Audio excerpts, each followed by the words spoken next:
ሰላም ከመይ ትውዕሉ ዝኸበርኩም ተኸታተልቲ ናይዛ ቻነል ጓድሓን መጻኹም ከመይ ቀኒኹም ብሓድሽ መደብካ መጺናኩም ሎሚ ከመይ ትውዕሉ ከመይ ተምስዩ ከመይ ተርፍዱ ከም ሰዓትኩም ኣቆጻጽራ ሰላም እንዴት ዋላችሁ? እንዴት አመሻችሁ? እንዴት ረፈዳችሁ? እንደ ሰዓታችሁ አቆጣጠር መጥተናል ደግሞ ዛሬ በአዲስ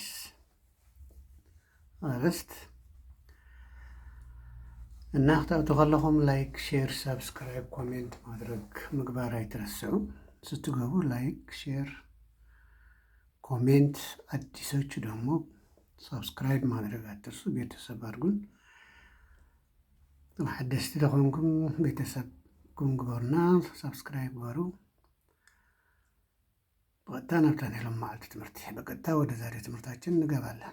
ዌልካም ቱ ኤሌመንታሪ እንግሊሽ ፎር ቢግነርስ። ዌልካም ኤቭሪባዲ። ቴንክ ዩ ፎር ካሚንግ and don't forget to like, share, comment, and the newcomers don't forget to subscribe the channel. Thank you so much. So let's begin. Our topic is improve your English skills. Improve your English skills. لما على تمرتنا متري ولا لهم improve ማለት መመሕያሽ ማለት ዮር ያናትካ ወይናትኩም ማለት እንግሊሽ ስኪልስ ክእለት ማለት ናይ እንግሊዝኛ ክእለትኩም አማሕሹ። ኢምፕሩቭ ማለት ማሻሻል ማለት ነው። ዮር ማለት ያንተ ወይ አንቺ ወይ እናንተ ማለት ነው። እንግሊሽ ነው። ስኪል ደግሞ እውቀት ማለት ነው ወይ ችሎታ ማለት ነው። ስለዚህ የእንግሊዝኛ ችሎታችሁን ኢምፕሩቭ አድርጉ፣ አሻሽሉ ነው የሚለን ያለ። እንዴት አድርገን ነው የምናሻሽለው? በማንበብ ነው የምናሻሽለው ማለት ነው። ዝም ካልን ዝም ነው። ስለዚህ በቀን አንድ ነገር ከያዝን ስንት ነገር እንይዛለን ማለት ነው። በቀን አንድ ከያዝን አንድ በትንሹ ማለት ነው። አንድ ቃልም ቢሆን አንድ አረፍተ ነገር ቢሆንም አንድ የሆነ ነገር ብንይዝ ተጠራቅሞ ብዙ ነገር ይሆናል ማለት ነው። ስለዚህ ኢምፕሩቭ ዮር ኢንግሊሽ ስኪልስ። ከዚያ በኋላ ታች ምን ይላል? ፎርማል፣ ኢንፎርማል ኤንድ ፎርማል ይላል። ሁለቱም ተመሳሳይ ነው። ያ መጀመሪያ ያለው ቼክ የሚለው ለምሳሌ ኢንፎርማል ነው። ኢንፎርማል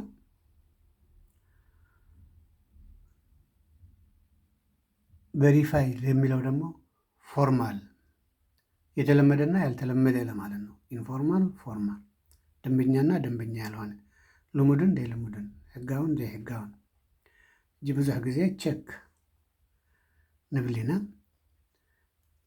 ፎርማል ግን ቬሪፋይ ይትቀንዲ ማለት ቬሪፋይ ቼክ ማድረግ አንድ ነገር ማረጋገጥ ማለት ነው። ቼክ ምግባር ማለት ሓደ ነገር ተረጋግጽ። ለምሳሌ ገዛ ዓፂኻ ዲኻ ዓፂኻ ምሸት ክድቅስ ከለኻ እንታይ ክትገብር ኣለካ? ቼክ ክትገብር ኣለካ ማለት ወይ ደሞዝካ ድዩ ሰልድኻ ዲ ክንደይ ኣታዊ ክንደይ ወፃኢ ከም ዝገበርካ ኣብ ወርሓዊ ዲ ብሰሙናዊ ቼክ ትገብሮ ክትክእል ኣለካ። ቼክ ለምሳሌ ተማሃሪ እንድሕር ኮንካ ከዓ ተማሃሪ እንድሕር ኮንካ ተፅንዕ ምሽ ከም ዘፅናዕኻ ቼክ ትገብር። ከመይ ጌርካ ቼክ ትገብር? ሰብ ሕተቱ ነትብል እሞ እንድሕር መሊስካዮ ፅቡቅ ኣፅኒዕካ ኣለካ ማለት እንድሕር ዘይመለስካዮ ኣይፅናዕካዮን እንደገና ከተፅንዕ ኢኻ ማለት እዩ። ስለዚ እንታይ ኮንካ ኣለካ? ቼክ ጌርካ ኣለካ ማለት ከም ዘፅናዕኻን ወይ ከም ዘይፅናዕኻ ቬሪፋይ ጌርካ ኣለካ ማለት ኦኬ። ቼክ ወይ ደግሞ ቬሪፋይ ያው ነው፣ ተመሳሳይ ነው። ምን ማድረግ ነው ማለት ነው? ሁለቱንም አንድ ነገር ማረጋገጥ ወይ ቼክ ማድረግ። ቼክ አማርኛም እንጠቀምበታለን። ቼክ አድርገሃል ምናምን። ቤት ዘግተሽዋል? አዎ ዘግቼዋለሁ። ቼክ አድርገሻል? አዎ። ቬሪፋይ አድርገሻል? አዎ። አረጋግተሻል? አረጋግጠሃል ለማለት ነው። ኦኬ። ሶ ቼክ፣ ቬሪፋይ ሁለቱም ተመሳሳይ ነው። ያ ቼክ ኢንፎርማል ነው፣ ደንበኛ ያልሆነ። ያ ፎርማል ደግሞ ደንበኛ ወይ ደግሞ ህጋዊ ብዙ ሰው የሚጠቀምበት ማለት ቨሪፋይ። ከዚህ በኋላ ናምበር 2 ሄርት ሲነበብ ሄርት ቁጥሪ 2 እንታይ ትብል ክትንበብ ከላ ሄርት። ሄርት ማለት መጎዳት ማለት ነው። ለምሳሌ ስትሮጥ ከወደቅ እጅ ከተሰበረ ወይ ፊትህ ከተፈነከተ ገጽካ እንድሕር ተፈጊኡ ወይ ኢድካ እንድሕር ተሰይሩ እንታይ ኮይነ ትብል ማለት እዩ። ሄርት ኮንኩ ኣም ሄርት ትላለ። ተጎዲኤ፣ ተሃስየ፣ ተጎዳዊ ወይ ደግሞ ዳሜጅ ሆነ ተበላሸ፣ በቃ ከጥቅም ውጭ ሆነ ማለት ነው። ኦኬ የሆነ ንብረት ስትጠቀምበት ሄርት ታደርገዋለህ። በአላግባብ ከተጠቀምክበት እቃው ምን ይሆናል? ይጎዳል፣ ሄርት ይሆናል፣ ወይ ደግሞ ዳሜጅ ይሆናል፣ ይበላሻል ማለት ነው። ስለዚህ ሄርት ዳሜጅ፣ ሄርት ኢንፎርማል ነው፣ ዳሜጅ ደግሞ ፎርማል ነው።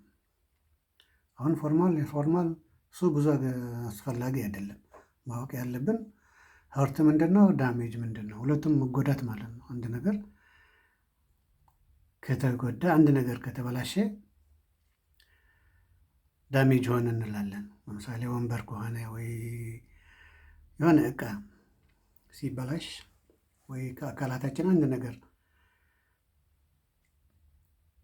ከተጎዳ ሄርት ሆነ እንላለን ማለት አይ ሄርት እንላለን፣ ወይ ደግሞ አይ ዳሜጅ እንላለን ማለት ነው። ኦኬ ተረዳትኩ ማለት ሄርት ወይ ዳሜጅ ምጉዳእ ማለት እዩ። ምጉዳእ ማለት ከምዚ ክትህሰ ከለካ ድሕሪ ተሃሲኻ ንኣብነት ወዲቕካስ ኢድካ ክትህሰ ትኽእል ኣይ ሄርት ማይ ሃንድ ትላለ ትብል፣ ወይ ከዓ ኢደይ ካብ ጥቕሚ ወፃኢ ኮይና ማይ ሃንድ ዳሜጅድ ድሕሪ ኢልካስ እታ ኢድካ ተዋደረቃያ ዳሜጅ ኮይና ኣላ፣ ተበላሽያላ፣ ትሰርሕና ኣላ ማለት ዳሜጅ። ኣብ ሓደ ገዛ ቦምብ እንድሕር ዓልዩስ እቲ ገዛ እንታይ ይኾን? ይህሰ ሄርት ይኸውን ወይ ደግሞ ዳሜጅ ይሆን። አንድ ቤት ላይ ቦምብ ከፈነዳ ወይ ከወደቀ ቤቱ ምን ይሆናል? ሄርት ይሆናል፣ ይጎዳል። ወይ ደግሞ ቤቱ ምን ይሆናል? ዳሜጅ ይሆናል፣ ይበላሻል ማለት ነው። ኦኬ ገባችሁ? አዎ። በኋላ ላይቭ ወይ ደግሞ ሊቭ፣ አንዳንዱ ሊቭ ብሎ ያነቡታል፣ አንዳንዱ ላይቭ ብሎ ያነቡታል። ብዙ ጊዜ ግን ሊቭ ነው። አይ ሊቭ ለምሳሌ ሊቭ መኖር ማለት ነው፣ ምህላው። ሪሳይድ ሊቭ ሪሳይድ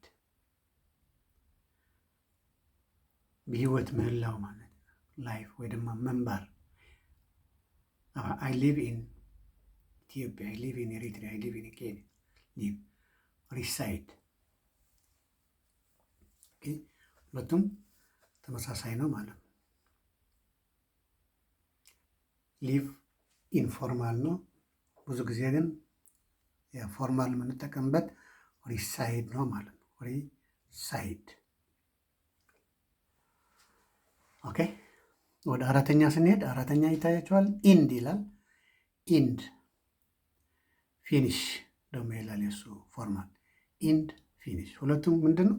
መጨረስ። አንድ ነገር ስትጨርስ ኢንድ ሆነ ትላለ ወይ ፊኒሽ ሆነ ትላለ። የቤት ስራ ሰርተህ ከጨረስክ ምን ትላለ? አይ ፊኒሽድ ወርክ ትላለ። አይ ፊኒሽድ ወርክ። እውነት ማይ ሀሪሞ ዝናብ ዘንቦ ከጨረሰ ምን እንላለን? ኢት ኢንድስ፣ ኢት ኢንድድ ወይ ኢንድድ፣ ኢንድ አለቀ ወይ ደግሞ ተጨረሰ ለማለት ነው። ፊኒሽ ኢንድ። ለምሳሌ ጉያ ሩጫ 100 ሜትር ሩጫ አለ እንበል። ትጀምራለህ፣ ትሮጣለህ፣ መጨረሻ ኢንድ ታደርጋለህ፣ ትጨርሳለህ፣ ወይ ደግሞ ፊኒሽ ታደርጋለህ። ትጎይ እሞ መወዳእታ እንታይ ትገብር? ኢንድ ትገብር። ትውድእ ወይ ከዓ ፊኒሽ። ሁለቱም ሓደ እዩ። ፊኒሽ ኢንድ ምውዳእ ማለት ሁለቱም ክልቲኡ። ኦኬ ሶ ኢንድ ፊኒሽ፣ ኢንድ ፊኒሽ። ከዚያ ቁጥር 5 ነምበር 5 አምስተኛ ባይ ይላል። ባይ ኣብዚ ሁሉ ጊዜ ነግረኩም ባይ ሁሉ ነግራቸዋለሁ። እዚች ላይ ባይ አሁን በዚህ እንደዚህ ባይ ሲጻፍ መግዛት ማለት ነው። አንድ ነገር መግዛት ቻው አይደለም። ባይ ባይ ኢንፎርማል ነው። ፎርማል ባይ ደግሞ ፐርቼዝ ሁለቱም አንድ አይነት ነው። መግዛት ማለት መግዛት ምንድን ነው ልዩነቱ? ያ ፎርማል ያ ኢንፎርማል መሆኑ ብቻ ነው። ባይ ፐርቼዝ ገበያ ሄደህ ምን ታደርጋለህ? ባይ ታደርጋለህ ወይ ደግሞ ፐርቼዝ ታደርጋለህ። ምን ምግቦችን ሊሆን ይችላል፣ ወይ ልብስ ሊሆን ይችላል፣ ወይ እንስሳ ሊሆን ይችላል። የሆነ ነገር ትገዛለህ፣ ባይ ታደርጋለህ ወይ ደግሞ ፐርቼዝ ታደርጋለህ። ባይ እና ፐርቼዝ መግዛት ማለት ነው። ሁለቱም መግዛት።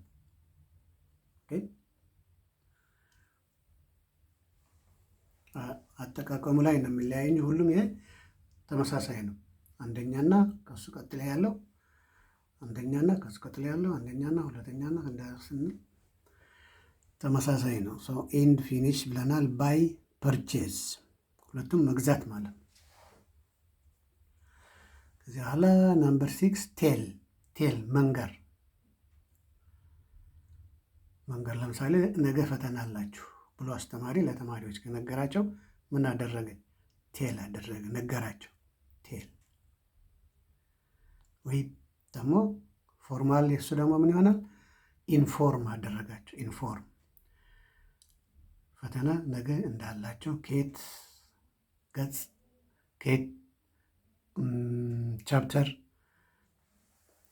እንደሚመጣ ከነገራቸው አስተማሪው ምን አደረጋቸው እንላለን? ኢንፎርም አደረጋቸው። ሓቢርዎም ማለት ምሕባር፣ ነገራቸው፣ ኢንፎርም አደረጋቸው ወይ ደግሞ ነገራቸው። ቴል አይ ቴል ዩ አይ ኢንፎርም ዩ እንላለን። ነጊረካ ኢንፎርም ጌረካ ሓቢረካ። ኦኬ ቴል ኢንፎርም ሁለቱም ተመሳሳይ ነው።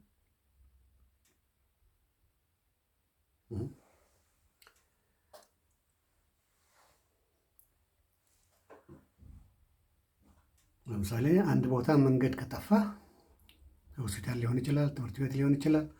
በየት ነው የት ነው የሚገኘው? እንደዚህ ጥቁር አንበሳ የት ነው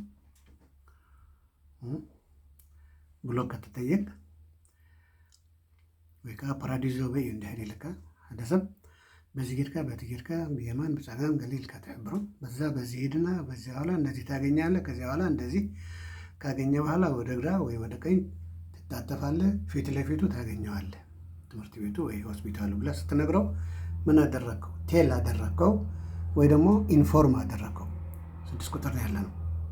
ቴል አደረግከው ወይ ደግሞ ኢንፎርም አደረግከው። ሓቢርካዮ ወይ ከዓ ነጊርካዮ ማለት መሳሳይ። ነምበር 7 ሶሪ ይላል።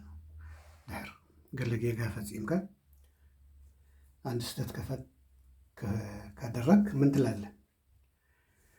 ሶሪ ይቅርታ ትለዋለህ ለሰው ለማን ትንሽ ሲሆን ትልቅ ምን ትለዋለህ? ሶሪ አይም ሶሪ ትለዋለህ። ወይ ደግሞ አፖሎጃይዝ ትለዋለህ። አፖሎጃይዝ አሁን አፖሎጃይዝ ምንድን ነው? ሶሪ ነው፣ ይቅርታ እየጠየቀ ነው ማለት። ስለዚህ አንዳንዱ ሰው ሶሪ ይላል በኢንፎርማል፣ አንዳንድ ሰው ደግሞ አፖሎጃይዝ ይላል። አፖሎጃይዝ ካለ ሶሪ እያለ መሆኑ ማወቅ አለብን። ይቅርታ አይተሐዘለይ እያለን ነው ማለት ነው። ኦኬ ግልጽ ነው። ሶሪ አፖሎጃይዝ። ኦኬ እንቀጥል። ናምበር 8 ፑቲን ይላል። ፑቲን አንድ ነገር አንድ ቦታ ማስቀመጥ፣ ሓደ ነገር ኣብ ሓደ ቦታ መቕማጥ። ንኣብነት ረሳስካ ወይ ቢሮኻ ኣብ ቦርሳኻ ተቐምጦ ፑቲን ትገብሮ። ፑትኢን ኣብ ውሽጢ ተእትዎ ማለት እዩ። ወይ ከዓ እንታይ ትገብሮ? ኢንሰርት ትገብሮ ማለት ኢንሰርት። አሁን ኢንሰርት እና ፑትኢን ሓደ ዓይነት ማለት እዩ። ፑትኢን ስንል አንድ ነገር ውስጥ ማስቀመጥ ማለት ነው። ኢንሰርት ደግሞ ማስገባት ማለት ነው። ለምሳሌ ፖስታ ደብዳቤ ጽፈን ከጨረስነው በኋላ ፖስታ ውስጥ ከአሸግነው በኋላ ምን እናደርገዋለን? ፖስታ ሳጥን ቦታ ሄደን እናስገባለን፣ ኢንሰርት እናደርገዋለን፣ ኢንሰርት እናስገባዋለን፣ ወይ ደግሞ ፑቲን እናደርገዋለን፣ ቁጭ እናደርገዋለን፣ እናስገባዋለን ወደ ሳጥኑ። ፑቲን ወደ ውስጥ ፑቲን እናደርጋለን። ኦኬ ግልጽ ነው።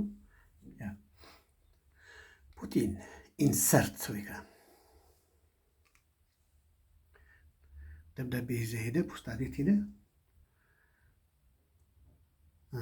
እዛ ለሚሰራ ሰው የት ላስገባው ይሄ ብለህ ብትጠይቀው እዛ ናምበር ቁፅርህ እንደዚህ ኣብኡ ከይድካ ኢንሰርት ግበሮ የእትዎ ይብለካ። ፑቲን ይብለካ፣ ፑቲን ወይ ደግሞ ኢንሰርት ይብለካ። ፑቲን ይልሃል ወይ ደግሞ ኢንሰርት አስገባው ማለት ነው በአጭሩ። ኦኬ ናምበር 9 ላክ ይላል። ላክ ማጣት፣ ዲፊሽንሲ ደግሞ ይባላል በሌላ። ላክ ማለት ዲፊሽንሲ፣ አንድ ነገር ማጣት ማለት። ለምሳሌ አትክልትና ፍራፍሬ ምናምን ካልበላን ምን እናጣለን? ቫይታሚን ሲ አናገኝም። ቫይታሚን ሲ ካላገኘን ደግሞ ምን እንሆናለን? እንታመማለን። የሆነ ጉድለት ይኖርብናል ማለት ነው። ያ ምን ይባላል? ላክ ይባላል። ላክ እጦት፣ ሕፅረት ማለት ሕፅረት ማለት ቫይታሚን ዲ ካላገኘን እግራችን ምን ይሆናል? ወልጋዳ ይሆናል ማለት ነው። ሓንኳል ይኸውን ማለት እግርና እንታይ ይኸውን? ሓንኳል ይኸውን። እንታይ እንድሕር ኮይኑ ቫይታሚን ዲ እንድሕር ደይረኸብና። ተፈላለየ ብዙሕ ዓይነት ቫይታሚን እዩ ዘሎ ነናቱ ጥቕሚ ከዓ ኣለዎ ማለት እዩ። እቲ ቫይታሚን እንድሕር ደይረኸብና እንታይ ንብል? ላክ ንብል። ላክ እንድሕር ሲኢንካ ሽዑ ወይ ከዓ ዲፊሽንሲ ቁጥሪ 9 ላክ ፎርማል ናቱ እንታይ ይብል ኣሎ? ዴፊሽንሲ እስክበሉ ዴፊሽንሲ ላክ ዴፊሽንሲ እጦት ማለት ነው። ሕፅረት ማለት እዩ ብትግርኛ ሕፅረት ናይ ምግቢ ሕፅረት ክኾን ይኽእል፣ ናይ ምግቢ ናይ ማይ ክኾን ይኽእል፣ ናይ ገለ ዝኾነ ሕፅረት፣ ናይ ፍልጠት የእውቀት ሕፅረትም ሊሆን ይችላል። 12ኛ ጨርሰው ዩኒቨርሲቲ ጨርሰው እንግሊዝኛ የማይናገሩ አሉ። እሱ ምንድን ነው? ላክ ነው። ላክ ኦፍ ስፒኪንግ፣ ላክ ኦፍ ኖሌጅ፣ እውቀት የላቸውም አሉ። ዝም ብሎ ነው ትምህርታቸውን የሚጨርሱ።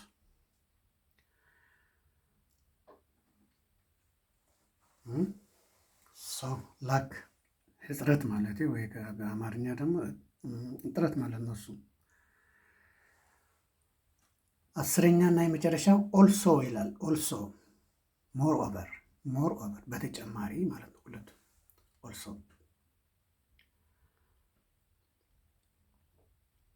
tomorrow I will go to church and my sister also will go with me. ጽባሕ ቤተክርስትያን ክኸይድ ወይ መስጊድ ክኸይድ ሓወይ ከኣምሳይ ክኸይድ እዩ፣ ሓፍተይ ከኣምሳይ ክትከይድ እያ ወይ ኦልሶ እንዲሁም ለማለት በተጨማሪ ለማለት ከምኡ እውን ምባል ሞር ኦቨር ከምዚ ዝግበር ተወሳኺ ሞር ኦቨር ይብለካ ነው። ኦልሶ ማለት በተወሳኺ በተጨማሪ ማለት ነው። ሞር ኦቨርም እንደዛ ነው ማለት ነው። ስለዚህ የዛሬ ትምህርታችን ይሄን ይመስላል። ናይ ሎማዓልቲ ትምህርትና እዚአን ነረን። ሕቶ ርእቶ እንድሕር ሃሊኩም ኣብ ኮሜንት ፃሓፉ። ስለዝተኸታተልኩምና ምስጋናና ወሰን የብሉን። ስለተከታተላችሁኝ ምስጋናዬ ወሰን የለውም። አመሰግናለሁ። በመላ ዓለም የምትገኙ ውድና የተከበራችሁ የዚህ ቻናል ቤተሰብ ኦኬ let me read it once. check, verify, hurt, damage, leave, reside, end, finish, buy, purchase, tell, inform, sorry, apologize, put in, insert, lack, deficiency, also, moreover. So this is all about for today. Thank you for watching. Bye bye. See you another time.